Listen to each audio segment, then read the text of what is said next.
유년부 친구들, 오늘도 전도사님과 함께 우리 하나님 앞에 예배 드립시다. 우리 친구들 화이팅! 자, 오늘은 성령 하나님의 인도하심을 따라가요 라는 제목으로 전도사님과 함께 나누겠습니다. 오늘 본문 말씀은 요한복음 16장 7절부터 14절까지 말씀입니다.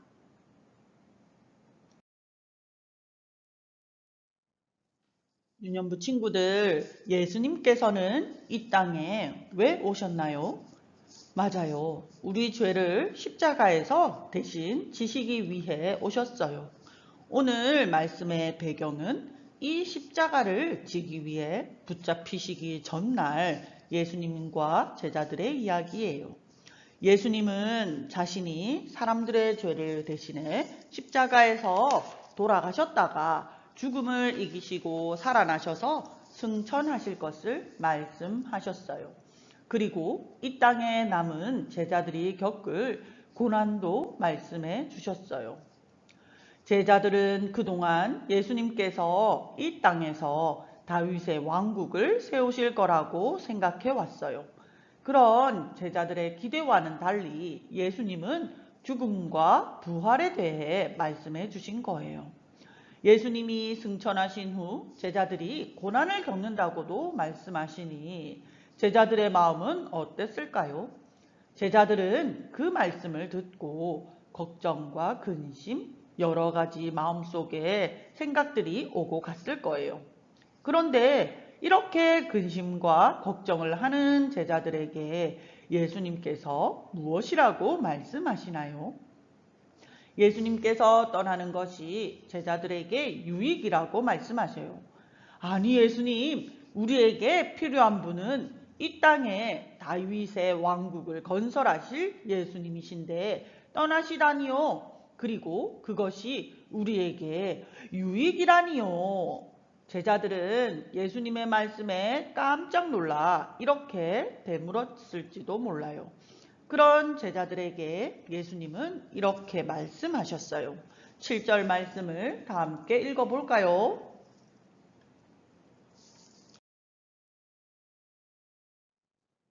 유년부 친구들, 예수님께서 이 땅에 왜 오셨나요?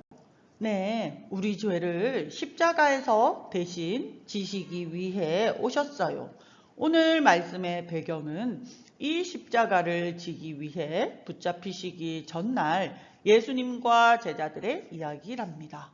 예수님은 자신이 사람들의 죄를 대신해 십자가에서 돌아가셨다가 죽음을 이기시고 살아나셔서 승천하실 것을 말씀하셨어요. 그리고 이 땅에 남은 제자들이 겪을 고난도 말씀해 주셨어요. 제자들은 그동안 예수님께서 이 땅에서 다윗의 왕국을 세우실 거라고 생각해 왔어요. 그런 제자들의 기대와는 달리 예수님은 죽음과 부활에 대해 알려주신 거예요. 예수님이 승천하신 후 제자들이 고난을 겪는다고도 말씀하시니 제자들의 마음은 어땠을까요? 제자들은 그 말씀을 듣고 걱정과 근심, 여러 생각이 마음속에 오고 갔을 거예요. 그런데 이렇게 근심과 걱정을 하는 제자들에게 예수님께서 무엇이라고 말씀하시나요? 예수님께서 떠나는 것이 제자들에게 유익이라고 말씀하세요. 아니 예수님, 우리에게 필요한 분은 이 땅에 다윗의 왕국을 건설하실 예수님이신데 떠나시다니요. 그리고 그것이 우리에게 유익이라니요.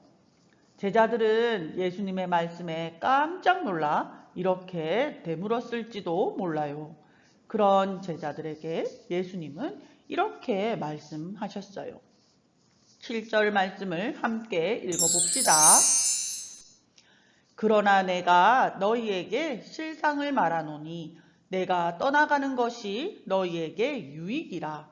내가 떠나가지 아니하면 보혜사가 너희에게로 오시지 아니할 것이요 가면 내가 그를 너희에게로 보내리니. 아멘. 나중에 찾아올 고난을 듣고 걱정하는 제자들에게 예수님은 어떤 분을 소개해 주세요. 그분은 7절에서 말씀하는 보혜사라는 분이세요. 이 보혜사는 삼위일체 하나님 중에 성령 하나님을 뜻한답니다.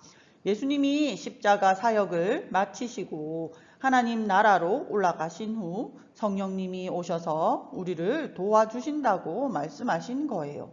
그렇다면 성령님이 제자들에게 오셔서 어떤 일을 하실까요?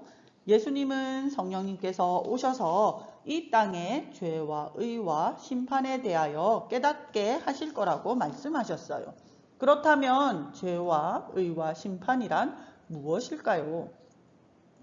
먼저 죄는 예수님을 구원자이신 메시아이자 하나님의 아들로 믿지 않는 죄를 말해요. 사람들은 하나님의 말씀에 불순종하거나 누군가에게 피해를 주거나 불법을 저지르는 것이 죄라고 생각해요. 당연히 이런 것들도 죄입니다. 하지만 예수님이 이 땅에 오셔서 모든 사람을 구하기 위한 구세주이심을 증거하신 이후로는 그분을 믿지 않는 것이 죄랍니다. 그리고 사람은 스스로 그 죄를 깨달을 수 없어요. 하지만 예수님께서 약속하신 성령님은 사람들이 예수님을 믿지 않는 것이 죄임을 깨닫게 하세요. 그렇다면 예수님을 믿지 않는 것이 죄라는 것을 아는 사람은 어떻게 될까요? 당연히 예수님을 믿을 수 있게 된답니다. 이것이 성령님께서 이 땅에서 하시는 첫 번째 사역이에요. 두 번째로 성령님은 의에 대해서 깨닫게 하세요. 예수님께서 이 땅에서 하신 많은 사역 중 하나는 스스로 의롭게 여기는 이들을 책망하신 거예요. 이 책망을 들은 대표적인 사람 중에 바리새인과 율법 교사들이 있지요. 바리새인은 하나님의 율법을 지키는데 누구보다 열심히 있던 사람이에요. 율법 교사는 이스라엘 백성에게 율법을 해석해 주며 존경을 받는 사람들이었지요. 하지만 그들이 보여주는 열심과 율법에 대한 해석은 하나님의 의를 나타내는데 사용하기보다는 자신들의 신앙을 가시하는데 지식을 드러내는데 더 많이 사용했어요. 예수님은 바리새인과 율법교사가 스스로 의로운 척하는 죄를 꾸짖으셨어요. 성령님은 예수님의 그 사역을 이어받아 참된 의로움을 세워가시는 분이시랍니다.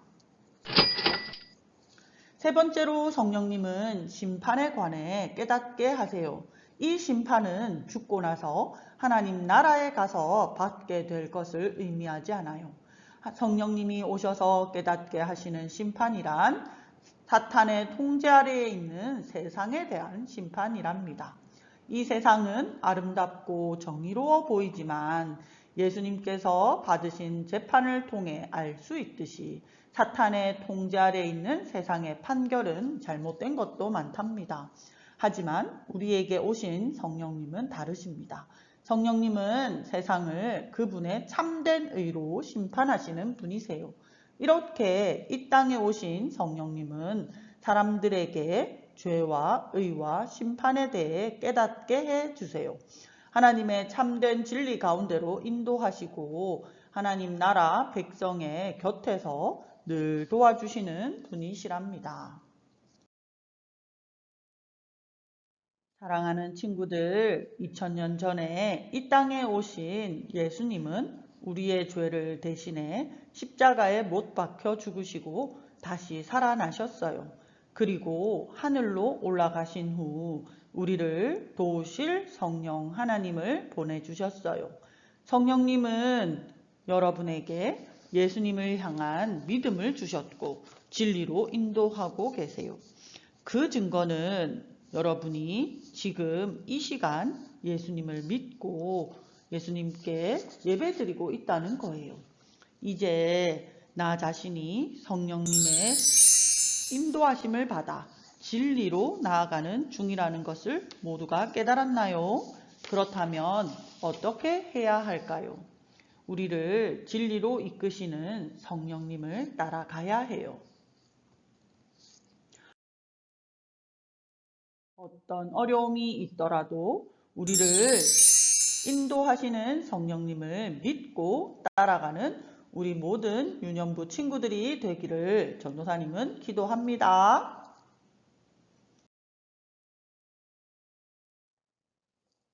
다 함께 기도하겠습니다. 하나님 아버지, 우리를 사랑하셔서 예수님을 통해 우리를 구원하시고 성령님을 이 땅에 보내주신 은혜에 감사합니다. 하나님 나라 백성으로 살아갈 동안 어떤 어려움과 유혹이 있더라도 우리 곁에 계신 성령님을 늘 기억하며 성령님의 인도하심을 따라 살게 해주세요. 예수님의 이름으로 기도합니다. 아멘. 끝. 수고하셨습니다.